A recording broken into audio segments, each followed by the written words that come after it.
السلام عليكم. شفنا قبل كده في الفيديو ده ازاي نبعت اوتوميتد ايميل من باور اوتوميت. السؤال هنا بقى، هل ينفع ابعت اوتوميتد ايميل من باور ابس دايركت من غير ما احتاج لباور اوتوميت؟ ينفع، وهو ده اللي هنشوفه في الفيديو ده.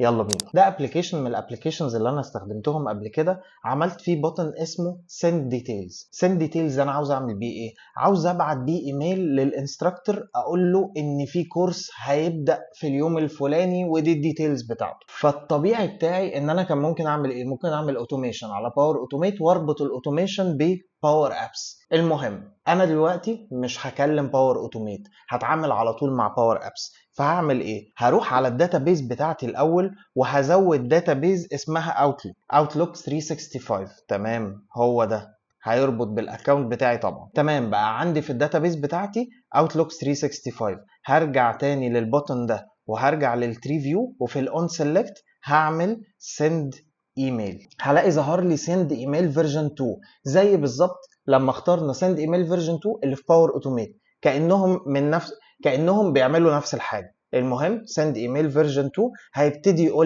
قول لي بقى مين هتحط مين في التو، هتحط مين في السبجكت، هتحط مين في البادي، وهكذا. لو انا عملت كده، عديت البادي وعملت كده، فهيقول لي عاوز تعمل ايه كمان في الفروم والسي سي والبي سي سي والاتاتشمنت، هتعمل لي ايه والسنسيتيفيتي. كل الكلام، كل الديتيلز بتاعت الايميل هتحطها جوه الاون سيلكت بروبرتي. تعالوا نعملها واحده واحده ونعمل ايميل بسيط، وهسيب لك انت بعد كده بقى تبدع فيه براحتك. طيب هنعمل ايميل بسيط. اول حاجه طالبها مني قال لي تو هتبعت لمين، فانا عايز ابعت للانستراكتور، فهكتب كده جاليري.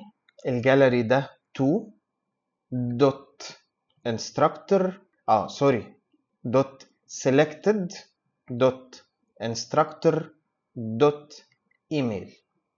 تمام، يبقى انا كده خلصت التو. طيب بعد كده عايز ايه؟ سبجكت. ممكن اكتب له دايناميك سبجكت، مثلا هكتب نيو كورس واعمل داش وهكتب اسم الكورس اللي هاخده من التايتل، فهعمل كده دبل كوتيشن نيو كورس. وطبعا اقدر احط هنا كمان ايموجي، علامة الويندوز مع علامة الكولوم، نقطتين فوق بعض.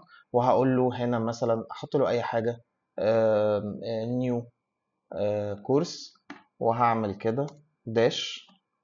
وبعد كده هعمل علامة الاند عشان اكون كاتينيت الاتنين مع بعض، وهقول له gallery to dot selected dot title. حلو قوي، يبقى انا كده خلصت التو وخلصت السبجكت. تعالى في البادي بقى نكتب اللي احنا عاوزينه، دير كذا، او دير انستراكتور، او ممكن اجيب اسمه زي ما عملنا قبل كده في الدايناميك كونتنت. وما تنساش ان البادي بتاع الايميل الصيغه بتاعته HTML. فهقول لك على كود بسيط جدا هتعمله، اللي هو العلامه دي هتفتح القوس ده وتقفله. BR دي يعني بريك، فهو هينزل سطر. فانا لو عايز 2 هعمل 2 BR، وبعد كده هقول له خلينا نكبر الموضوع شويه كده، هينزل سطرين.